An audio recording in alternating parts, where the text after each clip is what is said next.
Everyone, commerce exclusive YouTube চ্যানেলে তোমাদের সকলকে স্বাগত জানাই আরও একবার। আজকে আমাদের এমসিকিউ বুস্টার সিরিজের ডে 5, যেটা কিনা তোমাদের ক্লাস 11-এর অ্যাকাউন্টেন্সির জন্য আমরা করছি। তো তোমাদের সামনে অ্যাকাউন্টেন্সি এক্সাম তোমরা জানো, তো সেই জন্য তোমাদের একটা কুইক রিভিশন টাইপ বলতে পারো, বা এটাকে তোমরা মক টেস্ট হিসেবে ভাবতে পারো।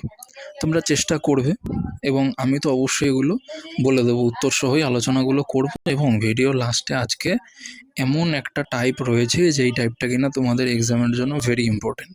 যারা মনে করছো 40-এ 40 টার্গেট করছো, তারা কিন্তু এই টাইপটা অবশ্যই দেখো, কারণ এই টাইপের কিন্তু প্রশ্নপত্র আসার একটা সম্ভাবনা রয়েছে। ঠিক আছে, তো আমরা ভিডিওটা শুরু করছি। দেখো ফার্স্টে কি বলেছে, which of the following is not an asset. কোয়েশ্চেনটা ফলো করবে, নট বলেছে, তাহলে যেগুলো অ্যাসেট সেগুলোকে আগে আমরা বাদ দিই। দেখে নিই কোনগুলো অ্যাসেট আছে। অ্যাসেটের মধ্যে আমাদের গুডউইল অ্যাসেট আমরা জানি, তো গুডউইল এখানে হবে না। পেটেন্টটাও আমাদের অ্যাসেট, সেটা হবে না। পেটেন্টটা কি হয়? পেটেন্ট হচ্ছে তুমি ধরো কোনো আবিষ্কার করেছো বা গবেষণা করে নতুন কোনো জিনিস বার করেছো, তখন তোমার নামে একটা পেটেন্ট করা হয়। গভর্নমেন্ট অফ ইন্ডিয়া যে আছে তাদের কাছে এই পেটেন্টটা তুমি করছো, যে তোমার নামে এই আবিষ্কারটা রইলো, যে তুমি এটা করেছো তার প্রমাণ ওটা। ওই পেটেন্টটা কিন্তু একটা অ্যাসেট, ঠিক আছে। আর এখানে যে স্টক আছে, ব্যবসায় স্টক বা মজুত, এটাও কিন্তু তোমরা অ্যাসেট। এটা দেখতে পাবে তোমরা যখন ফাইনাল অ্যাকাউন্ট করাবো তোমাদেরকে, ব্যালেন্স শিটে কিন্তু এটা অ্যাসেট সাইডে আসে।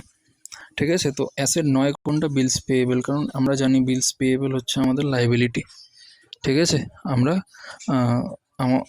আমাদেরকে যদি কেউ কোনো বিল দেয়, হ্যাঁ, তাহলে আমাদেরকে কিন্তু এই বিলটা দিতে আমরা বাধ্য, আমাদের এটা লাইবিলিটি। ঠিক আছে, তো এটা আমাদের সঠিক উত্তর হয়ে যাবে। নেক্সট কোশ্চেনে চলে যাব। Financial institutions are dash users of accounting information. দেখো, ফিনান্সিয়াল ইনস্টিটিউশন মানে ধরো আর্থিক প্রতিষ্ঠান যেগুলো আছে, তোমরা ব্যাংক ধরতে পারো। হ্যাঁ, আমাদের ধরো একটা ব্যবসা আছে, ব্যবসার অ্যাকাউন্টিং ইনফরমেশান আছে আমাদের কাছে। এটা কিন্তু আমরা আমাদের ব্যাংকের কাছে আমরা ডিরেক্টলি দেবো না। এই ইনফরমেশানগুলো কাদের কাছে ডিরেক্টলি যাবে? আমাদের যারা ম্যানেজার্স আছে, আমাদের যারা শেয়ার হোল্ডার্স আছে তাদের কাছে, বা ইনভেস্টার্স যারা আছে তাদের কাছে আমরা দিতে পারি। তারা হচ্ছে আমাদের ইন্টারনাল বা অভ্যন্তরীণ ব্যবহারকারী, হ্যাঁ, বা ইন্টারনাল ইউজার্স। আর যারা আমাদের যে financial institution, government, creditors, customers, এরা কিন্তু আমাদের এক্সটার্নাল। তাহলে এটা আমাদের কিন্তু এক্সটার্নাল হয়ে গেল, এক্সটার্নাল ইউজার্স। ঠিক আছে, চলো next. Which of the following is not a liability. ভালো করে লক্ষ্য করবে, এখানে কিন্তু নট বলা হয়েছে, তার মানে আগে লাইবিলিটি যেগুলো সেগুলোকে আগে আমরা বাদ দিয়ে দিই। তাহলে দেখো, আমরা জানি ক্যাপিটালটা একটা লাইবিলিটি, তো এটা হবে না। বিলস পেয়েবল আগেই আমরা বললাম যে লাইবিলিটি। আর এখানে তোমার প্রভিশন ফর ডাউটফুল ডেট, এটাও কিন্তু আমাদের লাইবিলিটি, শো হবে না। তাহলে পেটেন্টস রাইটটা আমরা বলেছিলাম এটা অ্যাসেট, তাহলে এটা লাইবিলিটি নয়, কারণ আমাদের প্রশ্নে জিজ্ঞেস করেছে ইজ নট এ লাইবিলিটি, তাহলে আমাদের পেটেন্ট রাইট লাইবিলিটি নয়। এবার বলি প্রভিশন ফর ডাউটফুল ডেটটা কি। তোমরা যখন করবে ফাইনাল অ্যাকাউন্ট, বা যদি তোমাদের প্রভিশন ফর ডাউটফুল ডেটসের যদি আমরা ডেটর্সের চ্যাপ্টারটা যদি আমরা তোমাদেরকে করাই, সেখানে তোমরা দেখতে পাবে যে কোনো ডেটর্স আছে আমাদের, ধরো যাদের কাছ থেকে আমরা টাকা পাই, তারা ধরো টাকা দেবে না এরকমটা আমরা অ্যাজিউম করছি, ধারণা করছি যে নাও দিতে পারে। হ্যাঁ, এই লোকটা আমার দিয়ে জিনিস নিয়েছিল ধারে, টাকা পাই ওনার থেকে, মনে হচ্ছে আমাকে টাকাটা দেবে না, তখন আমরা একটা প্রভিশন ক্রিয়েট করে রাখি। ঠিক আছে, সেই প্রভিশনটা যাতে ভবিষ্যতে যদি লোকটা টাকা না দেয়, আমাদের যেন কোনো ধাক্কাটা না লাগে ব্যবসায়, সেই জন্য একটা অগ্রিম প্রভিশন বা রিজার্ভ আমরা কিন্তু আমাদের প্রফিট থেকে আমরা ওটাকে কেটে রেখে দিই। ঠিক আছে, সেটা আমরা ব্যালেন্স শিটে ডেটর্স থেকে মাইনাস করে দেখাই অ্যাসেট সাইডে, কিন্তু এটা কিন্তু একটা লাইবিলিটি, এটাকে লাইবিলিটি সাইডেও অনেক ক্ষেত্রে দেখানো হয়। আশা করি তোমরা বুঝতে পেরেছো। Next, which of the following will not be recorded in the books of account, মানে নিচের কোনটি অ্যাকাউন্টসে রেকর্ড করা যাবে না বা রেকর্ড করা হবে না। ঠিক আছে, তো তোমরা চেষ্টা করো, এবং আমি তো বুঝিয়ে দিচ্ছি। দেখো কোনটা অ্যাকাউন্টসে রেকর্ড হবে না, তাহলে রেকর্ড কোনগুলো হয় না আমরা জানি, যেগুলো ট্রানজ্যাকশান নয় সেগুলোই রেকর্ড হয় না। তাহলে এখানে দেখি আগে কোনগুলো ট্রানজ্যাকশান, সেগুলোকে বাদ দিয়ে দিলে আমরা পেয়ে যাবো অ্যান্সারটা। তো ট্রানজ্যাকশান কোনগুলো আছে দেখে নেবো। Sell of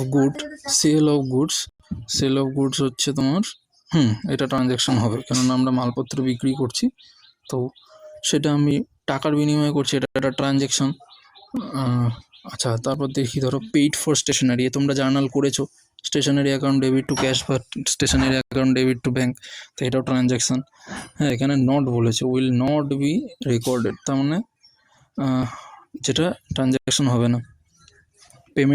payment of salary account debit to cash তোমরা করেছো এটাও। তাহলে আমাদের কোয়ালিটি অফ স্টাফ, আমাদের যদি স্টাফের কোয়ালিটি, এটা কি আমরা অ্যাকাউন্টসে রেকর্ড করতে পারবো? এটা তো একটা গুণাগুণ, এটা একটা গুণাগুণ, এটা অ্যাকাউন্টসে কীভাবে রেকর্ড করব? আশা করি তোমরা বুঝতে পেরেছো। দেখো, এগুলো সবই কিন্তু প্রিভিয়াস ইয়ার কোশ্চেন এবং তোমাদের কিন্তু আপকামিং এক্সামের জন্য ভেরি ইম্পর্ট্যান্ট আমি বলবো।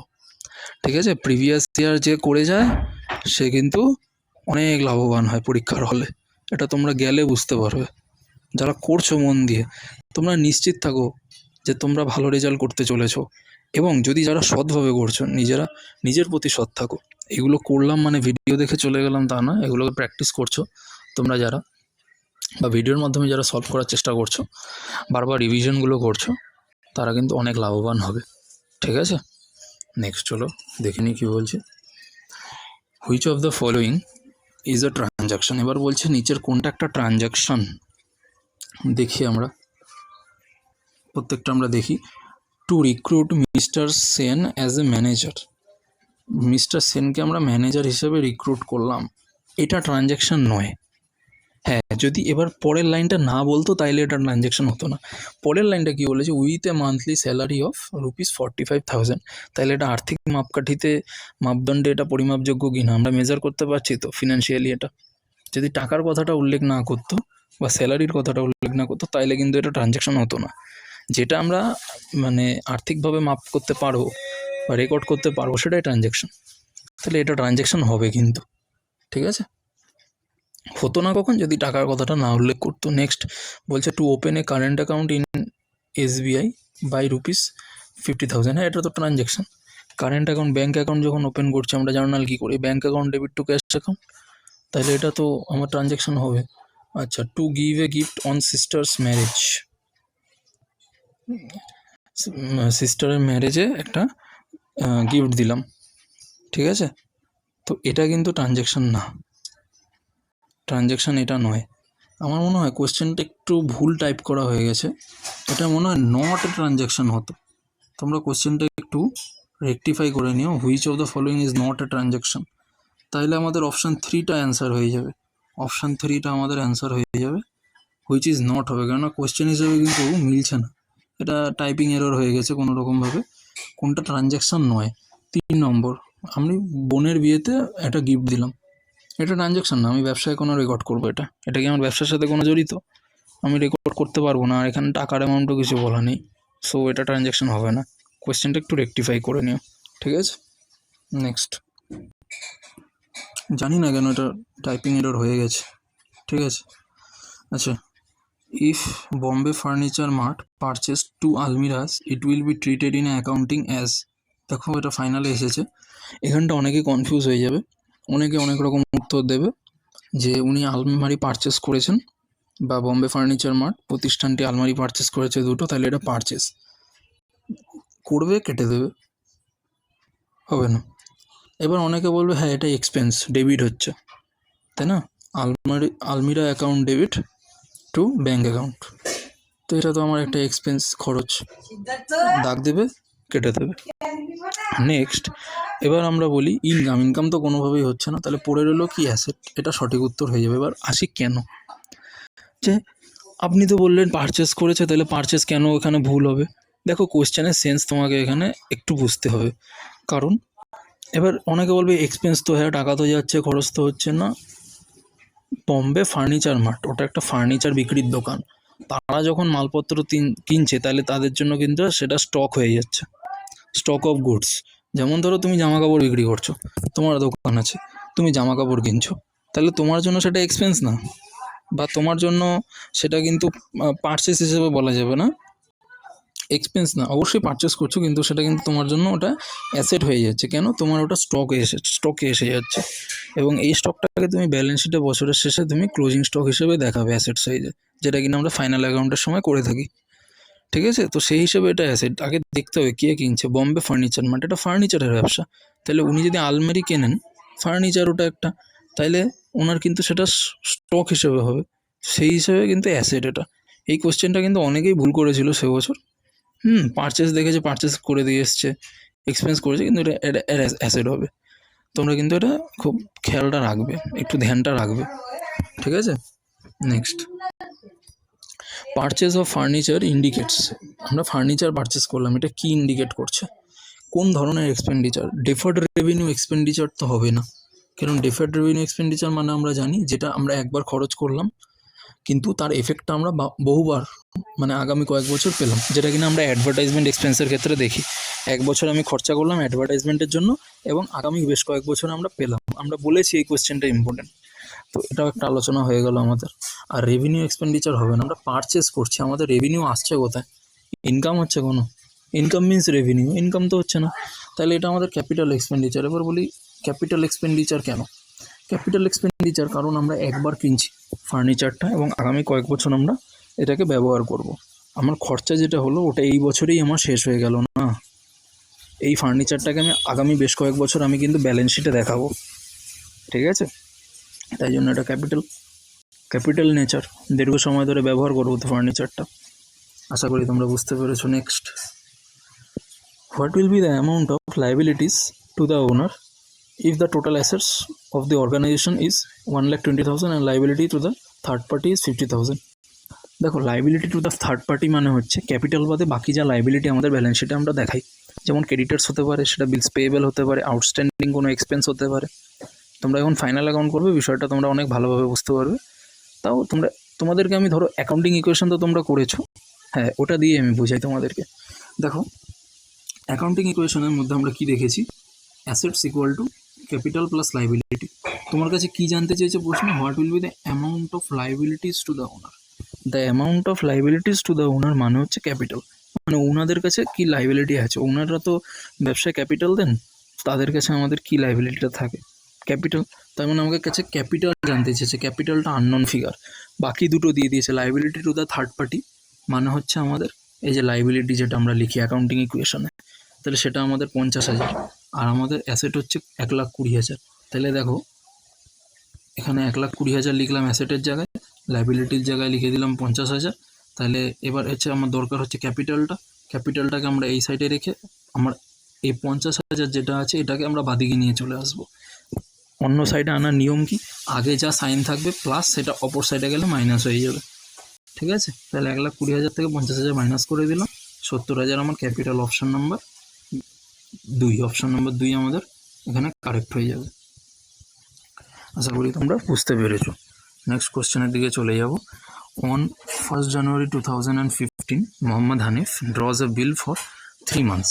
মোহাম্মদ হানিফ নামের একজন ব্যক্তি 1st January 2015 সালে কী করলেন? 3 মাসের জন্য একটা বিল কাটলেন। মানে ওনার যারা ডেটার্স ছিল তাদেরকে একটা বিল ধরিয়ে দিলেন যে তোমার দিয়ে ভাই আমি টাকা পাই, তুমি আমায় এই টাকাটা দিও 3 মাস পরে, এই বিলটা তুমি রাখো, তখন আমায় দেখাবে। আচ্ছা, তাহলে ম্যাচুরিটি ডেট কবে হবে? ম্যাচুরিটি 3 মাস পর। এবার অনেকে বলবে এটা এবার কী বোকা প্রশ্ন, কিন্তু আমি তোমাদেরকে বলবো এইটা একটা ভেরি ইম্পর্টেন্ট। বহু বছর প্রতি বছরই প্রায় এই ধরনের একটা করে আমরা প্রশ্ন দেখতে পেয়েছি, সো এটা কিন্তু ইম্পর্টেন্ট টাইপ। এবার আসি এক্সপ্লেনেশানে কী রকমভাবে করবে। 1st January, তারপর 3 মাস কত হয়? 1st April। এবার অনেকে তাইলে কী করবে? এই অপশানটা দাগিয়ে চলে আসবে, কিন্তু তোমাদের অ্যান্সার রং হয়ে যাবে। কারণ আমরা বিলস অফ এক্সচেঞ্জে যে আইনে বলা আছে যে যবে বিল কাটা হবে বা বিল ড্র করা হবে তার সাথে 3 মাস তো অ্যাড হবে, কিন্তু টেনিওর বা এক্সেস আমরা গ্রেস 3 দিন আমরা দেবো, 3 দিন আমরা গ্রেস দেবো। তাহলে 1st January 2015 থেকে 3 মাস কত হয়? 1st April 2015, তার সাথে 3 দিন গ্রেস দিলে কত হবে? 4th April 2015। কোন অপশানে আছে? 4/4/15, অপশান নম্বর 4। এটা তোমরা মাথায় রাখবে, 3 দিন গ্রেস দেবে তোমরা, আর মান্থ যেটা বলবে সেই মান্থটাকে অ্যাড করে দেবে। এইটা হচ্ছে আমাদের এখানের ফর্মুলা। আশা করি তোমরা বুঝতে পেরেছো। Next, an order for sale of article received on 1st মানে হচ্ছে 1 তারিখ। এখানে বলা হচ্ছে গুডস সেন্ট অন 15th, 15 তারিখে আমরা গুডস পাঠিয়ে দিলাম। আর অ্যামাউন্ট অর রেভিনিউ যেটাই বলতে পারে রিসিভড অন 18th, 18 তারিখে আমরা অ্যামাউন্ট বা রেভিনিউ রিসিভ করেছি। The date of revenue recognition will be, দেখো এটা তোমরা ট্রাই করো, আমি তো তোমাদেরকে বোঝাচ্ছি। রেভিনিউ রিকগনিশনের এই যে পার্টটা, এটা একটা কনসেপ্ট। তো রেভিনিউ রিকগনিশনের এই যে প্রশ্নটা যে বছর এসেছিল 2016 সালে, খুব ভালো প্রশ্ন করেছিল, অনেকেই কিন্তু এটাকে ভুল দাগিয়ে এসেছিল। যারা বলছো যে 1 তারিখে আমরা অর্ডার পেয়েছি, 15 তারিখে গুডসটা পাঠিয়েছি এবং 18 তারিখে টাকা পেয়েছি, তাহলে আমরা কোন তারিখে রেকর্ডটা করব অ্যাকাউন্টসে? আমরা যে অ্যাকাউন্টসে রেকর্ডটা করব যে আমার সেল হয়েছে কত তারিখে, অনেকে বলবে 1 তারিখ, অনেকে বলবে 15 তারিখ, অনেকে বলবে 18 তারিখ। দেখো 1 তারিখে আমি অর্ডার পেয়েছি, আমার কিন্তু সেল হয়ে যায়নি, অর্ডার পেয়েছি, তাহলে 1 তারিখ আমার হবে না, এলিমিনেট করে দাও 1 তারিখকে। এইবার আসি 15 তারিখ, 15 তারিখে আমার গুডস পাঠিয়ে দিয়েছি। এবার অনেকে বলবে টাকা কি পেয়েছি? না, টাকা তো পাইনি, টাকা তো 18 তারিখ পেয়েছি, তাহলে 18 তারিখ বইয়ে রেকর্ড করব আমি। না, 18 তারিখ ভুল হয়ে গেল, তাহলে সঠিক উত্তর কী হবে? 15 তারিখ। এইবার আসি লজিকে, কেন হলো? রেভিনিউ রিকগনিশনের রুলে বলা আছে যে টাকা কবে পেলাম দেখলে হবে না, আমার গুডস কবে বেরালো আমার স্টক থেকে, আমার যে গোডাউন থেকে কবে আমার মালপত্র বেরালো, সেই দিন আমি রেকর্ড করব। আমি সেদিনকে আমার স্টকের থেকে বাদ দিয়ে দেবো এবং সেলে গিয়ে এন্ট্রিটা করব। তাইলে তোমার কবে টাকা পাচ্ছ সেটা তুমি দেখবে না, কবে গুডস বেরিয়েছে, অর্ডার কবে পাচ্ছ, কবে টাকা পাচ্ছ, এগুলো দেখবে না। যেদিনকে আমার মালপত্রটা গোডাউন থেকে বেরালো সেই দিনকে আমার রেকর্ড হয়ে যাবে অ্যাকাউন্টসে। তাহলে 15 তারিখ ঠিক হলো। আশা করি তোমরা বুঝতে পেরেছো, খুব গুরুত্বপূর্ণ কিন্তু প্রশ্নটা, এই টাইপটা খুব গুরুত্বপূর্ণ। রেভিনিউ রিকগনিশন অনেকেই স্কিপ করে যায়, তাই জন্য এই ধরনের প্রশ্নগুলো সাধারণত দেয়। যাদের স্কুলে প্রশ্ন একটু কঠিন করবে তাদের কিন্তু এই ধরনের প্রশ্নগুলো আসতে পারে, খুব ইম্পর্টেন্ট। চলো next, machinery purchased for 10,000 but it wrongly included in purchase day book. বলছে আমরা মেশিনারি পারচেস করেছি, কিন্তু আমরা ভুল করে পারচেস ডে বুকে আমরা এন্ট্রিটা করে দিয়েছি পারচেসের। এবার অনেকে প্রশ্ন করবে, আরে ভুল কি, পারচেস করেছি তো পারচেস ডে বুকে লিখবো না? দেখো পারচেস ডে বুকে আমরা কোনগুলো লিখি, আমাদের যে বিষয়ের ব্যবসা, যা নিয়ে ব্যবসা করছি সেগুলো যদি পারচেস করি তাইলে পারচেস ডে বুকে লিখবো। আদার্স কোনো কিছু যদি পারচেস করি তাইলে আমরা কিন্তু সেটা লিখবো না পারচেস ডে বুকে। এবার প্রশ্ন হচ্ছে, এনার কি মেশিনারির ব্যবসা? না, এনার ব্যবসা হয়তো অন্য কোনো প্রোডাক্টের, মেশিনারি কিনেছে কেন? প্রোডাকশনের জন্য। সেইটা কি আমি লিখবো পারচেস ডে বুকে? আমার যেটা নিয়ে ব্যবসা আমি সেটা লিখবো। তো ভুল তো হয়ে গেছে। আর প্রশ্ন তো বলেইছে যেটা ভুল হয়েছে, কিন্তু কোন টাইপের ভুল সেটা জানতে চেয়েছে। এটা প্রিন্সিপাল ভুল বা নীতিগত ভুল, ঠিক আছে, এরর অফ প্রিন্সিপাল। কেন? আমার পারচেস বুকে লেখাটা ঠিক না, এটা তো নীতিগত ভুল। অ্যাকাউন্টসের প্রিন্সিপালে কি আছে যেটা তোমার ব্যবসার জিনিস না সেটা তুমি পারচেস ডে বুকে লেখো? এটা তো প্রিন্সিপালের বাইরে, ঠিক আছে, তাহলে এটা এরর অফ প্রিন্সিপাল হয়ে যাবে। ভালো করে মনে রাখবে, এরর অফ প্রিন্সিপালের এক্সাম্পল কিন্তু বহুবার দিয়ে জানতে চেয়েছে এটা কোন ধরনের এরর, বহুবার তোমাদের কিন্তু ফাইনাল যখন কাউন্সিল প্রশ্ন করতো তখনও হয়েছে, এবং তোমাদের সেমেস্টার 1-এর জন্য কিন্তু very important. Next question, in case of after sight bill the date is counted. এটা 1 বছরই এসেছিলো এই ধরনের কোয়েশ্চেন, কিন্তু বলছি না 2016-তে একটু ভালো প্রশ্ন করা হয়েছিল এমসিকিউটা, এবং তোমাদের সেমেস্টার 1-এও কিন্তু এই ধরনের চেপে এমসিকিউ করা হবে। এবার বলি যে আফটার সাইড বিলের ক্ষেত্রে কেসটা কী হয়। এটা বিল অফ এক্সচেঞ্জ চ্যাপ্টারের। আফটার সাইড বিল মানে বাংলায় বলছে দর্শনান্তে প্রদেয়। তোমরা এটা যারা বাংলায় পরীক্ষা দেবে, দর্শনান্তে প্রদেয় এই কথাটা কিন্তু তোমরা পাবে। তো এই ক্ষেত্রে দর্শনান্তে প্রদেয় হুন্ডি, এটা তোমাদেরকে লেখা হবে প্রশ্নপত্রে। এবার বুঝে নাও আফটার সাইড বিলটা কি। আফটার সাইড বিল মানে হচ্ছে, একজন ধরো ড্রয়ার আর একজন ধরো ড্রয়ারকে যিনি ড্র করছেন, বিলটা ড্র করছি আমি ধরো তোমাকে বিল দিচ্ছি যে তুমি আমাকে অত মাস পরে আমাকে 5,000 টাকা দেবে। তাহলে আমি তোমাকে বিলটা দিলাম, এবং তুমি বিলটা ধরো আজকে রিসিভ না করলে তোমার কাছে ধরো 2 দিন পরে গেল। এইবার আফটার সাইড বিলের ক্ষেত্রে কেসটা কি হয়, আমি যবে বিল কাটলাম সেই ডেটটার থেকে কাউন্ট হবে না।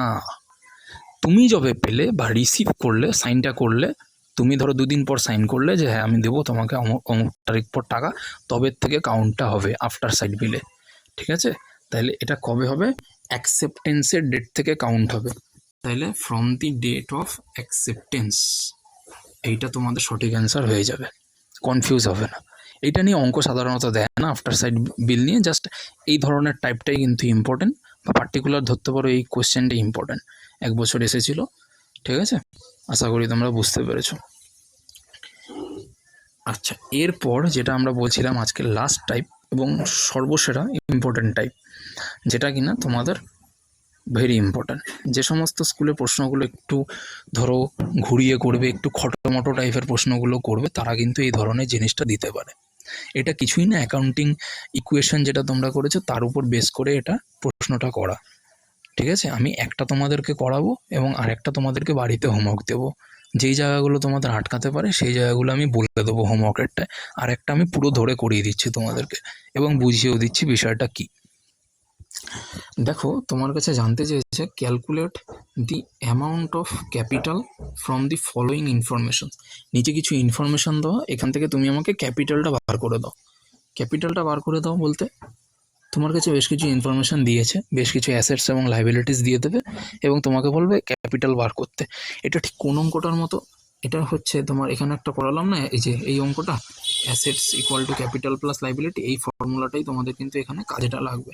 এবার কথা হচ্ছে কীভাবে অ্যাপ্লাই করবো। ওখানে তো আমাকে বলে দিয়েছিল লাইবিলিটি অত, ক্যাপিটাল অত, আমি তো বার করে দিয়েছিলাম, কিন্তু এখানে তোমাকে অ্যাসেটসটা এবং লাইবিলিটিটা তোমাকে ক্যালকুলেট করতে হবে টোটালটা, তারপর ওটাকে বাদ দিতে হবে, তবে গিয়ে তুমি ক্যাপিটাল পাবে।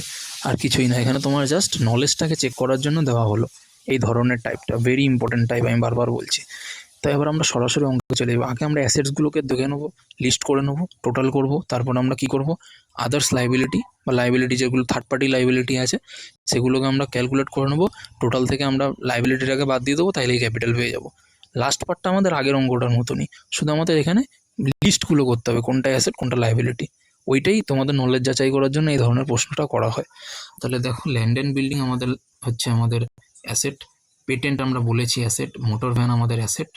হ্যাঁ, ডেটর্স, ট্রেড ডেটর্স মানে হচ্ছে ডেটর্স, নামগুলো শুধু তোমাদেরকে জটিল করে দেবে, আর কিছুই না। Trade debtors, Sunday debtors, accounts receivable, এগুলো একই মানে হয়, এটা বুঝে রাখো। অ্যাকাউন্টস রিসিভেবল এখন কর্পোরেট জগতে ইউজ করা হয়, ডেটর্স বলে কোনো জিনিস নেই। কর্পোরেট ওয়ার্ল্ডে যখন অ্যাকাউন্টস মেনটেন করা হয়, অ্যাকাউন্টস রিসিভেবল বা ট্রেড রিসিভেবল এইটা লেখা হয়। আর ট্রেড রিসিভেবলের মধ্যে তোমাদের বিলস রিসিভেবলও চলে আসে, সানডে ডেটর্সও চলে আসে, এই জিনিসটাই, কিছুই না, এটা অ্যাসেট। আর গুডউইলও তোমাদের অ্যাসেট, আমি অনেকবার বলেছি তোমাদেরকে, বিলস রিসিভেবলও অ্যাসেট। আচ্ছা, আর তোমাদের এখানে হচ্ছে স্টক ইন ট্রেড, মানে এটা ক্লোজিং স্টক বুঝে নিতে হবে। আর হচ্ছে তোমাদের ব্যাংক, এখানে ডেবিট বলা, ব্যাংক ডেবিট ব্যালেন্স মানে হচ্ছে তোমাদের ব্যাংক অ্যাসেট। আর ব্যাংকে যদি ক্রেডিট ব্যালেন্স বলতো তোমাদের, তাহলে সেটা হতো লাইবিলিটি, কেননা সেটা ব্যাংক ওভারড্রাফট। জিনিসটা পরে বুঝিয়ে বলবো আমরা এক সময়, এটুকু তোমরা শুধু বুঝে রাখো। এখন বলতে গেলে ভিডিওটা অনেক বড় হয়ে যাবে। তোমাদের এখন শুধু ডেবিট ব্যালেন্স ব্যাংকের বলেছে মানে অ্যাসেট সাইডে তোমাদের যাবে। ঠিক আছে, তাহলে এই জিনিসগুলোকে আমরা করে নিই। দেখো, টোটাল অ্যাসেটসে গিয়ে আমরা এগুলো লিখেছি, এবং ক্যালকুলেটর ছাড়া কীভাবে তোমরা করবে দেখানো, এখানে আমরা সব লিস্টগুলো করেছি, লিস্টগুলো। এবার তোমরা দেখো শর্টকাটে কীভাবে ক্যালকুলেশনটা করবে। আগে আমরা লাখের হিসাবগুলো করব ক্যালকুলেটর ছাড়া। দেখো, লাখের হিসাবগুলো করলাম, 3 লাখ, 1 লাখ। পরীক্ষার হলেও কিন্তু এইভাবে করবে, তোমরা চেষ্টা করবে, ক্যালকুলেটর থাকবে না, আর বলে নিয়েও যেও না। 3 লাখ 1 লাখ কত হয়, 4 লাখ। 20,000টা আমরা আগে করবো না, মুখে মুখে দেখো কীভাবে করি। 4 লাখ, তাহলে 4 লাখটা তোমরা সাইডে রেখে দাও। আচ্ছা, এইবার আমরা কি করব, এখানে 40,000, 40,000, 20,000, 60,000, 60,000, 50,000 কত হয়, 1,10,000, 1,10,000, 60,000 কত হয়, 1,70,000, 1,70,000 আর 20,000, 1,90,000, 1,90,000 আর 20,000, 2,10,000, 2,10,000 আর 90,000 কত হয়, 3 লাখ হয়। তাহলে 3 লাখ, আগের কত হিসাব করলাম, 4 লাখ, কত হলো, 7 লাখ। দেখো, একদম সিম্পল, 7 লাখ বেরিয়ে গেল। টোটাল অ্যাসেটস আমার কত বেরিয়ে গেল, 7 লাখ। আর এবার লাইবিলিটিস টু দ্য থার্ড পার্টিগুলোকে আমরা করে নিই। বাকি যেগুলো পড়ে আছে তার মধ্যে থেকে আমরা দেখবো কোনগুলো আমাদের লাইবিলিটি আছে, কেননা যদি কিছু ফলস করায় সেক্ষেত্রেও কিন্তু মুশকিল। আমরা দেখে নিই লাইবিলিটি আছে কিনা। ল্যান্ড অ্যান্ড বিল্ডিং হয়ে গেল, এগুলো হ্যাঁ, ট্রেড ক্রেডিটর্স মানে ওই সানডে ক্রেডিটর্স, আর ট্রেড পেয়েবল, অ্যাকাউন্টস পেয়েবল, এগুলোও কিন্তু তোমাদের বলা হয় এখন কর্পোরেট জগতে, ঘাবড়াবে না, মানেটা একই। আচ্ছা, তারপর হচ্ছে বিলস পেয়েবল আছে, আর লোন ক্রেডিট। লোনের ক্রেডিট ব্যালেন্স মানে হচ্ছে আমি কারোর থেকে লোন নিয়েছি, সেটা আমার লাইবিলিটি। আর লোন যদি ডেবিট বলা থাকে তাহলে আমি কাউকে লোন দিয়েছি, সেটা আমার কাছে অ্যাসেট। এগুলো ফাইনাল অ্যাকাউন্ট যখন করবে খুব ভালো বুঝতে পারবে, এবং এগুলো নিয়েই অঙ্কটা করতে হবে। তাহলে এই তিনটে আইটেম কত আছে? 25,000, এখানে হচ্ছে 20,000, 45,000, আর 4 লাখ। তো আমার 4,45,000 হয়ে গেল। তাহলে আমরা লাইবিলিটিসে এখানে আমরা করে নিলাম কত? 4,45,000। মুখে মুখে হয়ে যাচ্ছে, ক্যালকুলেটার লাগছেই না। তাহলে এবার আমরা জানি কি, assets equal to capital plus liability. তার মানে আমার কাছে লাইবিলিটি আছে আর অ্যাসেটস আছে, ক্যাপিটাল বার করতে হবে। তাহলে অ্যাসেটস থেকে আমরা লাইবিলিটিটাকে বাদ দিয়ে দিই, ক্যাপিটাল পেয়ে যাবো। তাহলে বাদ দিয়ে দিই, 7 লাখ থেকে 4,45,000 বাদ দিলে। এবার হচ্ছে স্যার এত বড় জিনিসটা করবো কীভাবে? কীভাবে করবে? দেখো 4,45,000, তারপর আমার সাথে সাথে গোনো। 4,45,000 আর 5-এ কত হয়? 4,50,000। তাহলে 5,000 রাখো তোমার কাছে, 5,000টা তোমার কাছে রেখে দাও, ঠিক আছে? এবার আরও 50,000 অ্যাড করো। আরও 50,000 যদি তুমি অ্যাড করে দাও, তাহলে কত হলো? 5 লাখ। তার সাথে আরও 2 লাখ যোগ করো, তাহলে হলো তোমার 7 লাখ। তাহলে 2,50,000 প্লাস 5,000, তার মানে 2,55,000। এইভাবে তোমাকে হিসাবটা করতে হবে। তাহলে দেখো ক্যাপিটাল আমাদের কিন্তু, বা ওনার্স ফান্ড যেটা হয়, আমাদের 2,55,000 হয়ে গেল। তাহলে এবার আমরা অপশানে টিকটা করে দিই, কোন অপশানটা হবে? 2,55,000। ইজি, কিছুই নেই, ক্যালকুলেটার ছাড়া মুখে মুখে হয়ে গেল, কোনো ব্যাপারই না। নেক্সট, তাহলে তোমাদেরকে একটা হোমওয়ার্ক দিই এই ধরনেরই। দেখো যেই পার্টিকুলারগুলো তোমাদের আটকাতে পারে সেটা আমি বলে দিচ্ছি তোমাদেরকে, এবং সাইডে লিখেও দিয়েছি আমি। তোমরা এটা স্ক্রিনশট করে নিতে পারো। এই প্রশ্নটাকে তোমরা স্ক্রিনশট করে নিতে পারো। দেখো স্ক্রিনশট করে নাও, তারপর আমি বলছি তোমাদেরকে। আশা করি স্ক্রিনশট তোমাদের হয়ে গেছে। তো নেক্সট আমি বলি যে তোমাদের ট্রেডমার্ক আমরা বলি ব্যবসার ক্ষেত্রে। ট্রেডমার্ক বিভিন্ন জিনিসের লাইসেন্সপত্র থাকে, ট্রেডমার্ক এটা ব্যবসার সাথে রিলেটেড। এটা আমরা অ্যাসেট সাইডে যাই, আমি ওই জন্য পাশে অ্যাসেট বলে লিখে দিয়েছি, যাতে তোমাদের বুঝতে অসুবিধা না হয়। আর ফ্রি হোল্ড ল্যান্ড মানে হচ্ছে ল্যান্ড, দখলি জমি। জমি দখল হয় না, ওই দখলি জমি, এটাও তোমাদের অ্যাসেট, ফ্রি হোল্ড ল্যান্ড। আর হচ্ছে অ্যাকাউন্টস পেয়েবল মানে আমি বলে দিয়েছি ক্রেডিটার্স এবং বিলস পেয়েবলের যোগফল। তাহলে এটা ক্রেডিটার তোমাদের লাইবিলিটি সাইডে চলে যাবে। আর অ্যাকাউন্টস রিসিভেবল মানে বলেছি ডেটর্স প্লাস বিলস রিসিভেবল। আচ্ছা, বুঝতে পেরেছো? তাহলে এটা তোমাদের অ্যাসেট হয়ে গেল। আর তোমাদের ব্যাঙ্ক ওভারড্রাফটটা লাইবিলিটি। আমি বললাম ব্যাংকের যদি ক্রেডিট ব্যালেন্স বলে তোমাদেরকে, মানে ব্যাংক লিখে যদি ক্রেডিট বলে দেয় ব্যাকেটে, তাহলে তোমাদের ওটা ব্যাঙ্ক ওভারড্রাফট বুঝতে হবে, এটা আমাদের কাছে লাইবিলিটি। কেন না, ব্যাংকে আমার কাছে জমা যত ছিল, ধরো তোমার ব্যাংকে 5,000 টাকা জমা ছিল, কিন্তু তুমি ব্যাংক থেকে তুলে নিয়েছো 7,000 টাকা। এবার বলবে এরকম হয় নাকি? হ্যাঁ, এগুলো হয়, কারেন্ট অ্যাকাউন্টের ক্ষেত্রে এটা হয়, যারা ব্যবসায়ী তাদের ক্ষেত্রে হয়। তো ব্যাঙ্ক ওভারড্রাফট তোমাদের, তাহলে 2,000 টাকা তুমি যেটা এক্সট্রা তুললে সেটা তোমার ব্যালেন্স শিটে লাইবিলিটি সাইডে দেখাতে হবে, কারণ তুমি ওটা ব্যাংকে পরিশোধ করতে বাধ্য। এটাকে ক্রেডিট ফেসিলিটিও বলা হয় অনেক সময়, ঠিক আছে? এই ফেসিলিটিতে যারা ব্যবসায়ী, যারা অ্যাকাউন্ট মেনটেন করে ব্যাংকে, তাদের ক্ষেত্রে এটা কিন্তু হয়, এটা লাইবিলিটি। আশা করি আর কোনো জিনিসে তোমাদের প্রবলেম হবে না। তো এইটা তোমরা আশা করি স্ক্রিনশট তুলেছো। কমেন্ট সেকশনে তোমরা আমাকে এটার অ্যান্সারটা জানো, কোন অপশানটা সঠিক হবে। আমি তোমাদের কমেন্ট সেকশনে জানিয়ে দেবো যে তোমরা সঠিক উত্তর বলেছো না ভুল বলেছো। যদি ভুলও বলো, আমি সেটাকে সঠিক করে তোমাদেরকে পুরো এক্সপ্লেনেশন সহ আমি কমেন্টে লিখে জানাবো, ঠিক আছে? তো আজকে এতটুকুই থাক। এটা কিন্তু খুব ইম্পর্টেন্ট টাইপ একটা, যারা টার্গেট করছো 40-এ 40 এটা করে যাও। আর ভিডিওটা এতটুকুই রইল। পুরো ভিডিওটা দেখার জন্য অনেক অনেক ধন্যবাদ। তোমরা আমাদের টেলিগ্রাম চ্যানেলে যুক্ত হতে পারো। টেলিগ্রাম চ্যানেলের লিঙ্ক তোমাদের কমেন্ট সেকশনে থাকবে, আমার ফার্স্ট কমেন্টে পিন করা থাকবে তোমাদের। এবং হোয়াটসঅ্যাপ চ্যানেলেও তোমরা যুক্ত হতে পারো। টেলিগ্রামে আমি এই পিডিএফটা অ্যাভেলেবেল করিয়ে দেবো, আপলোড করে দেবো।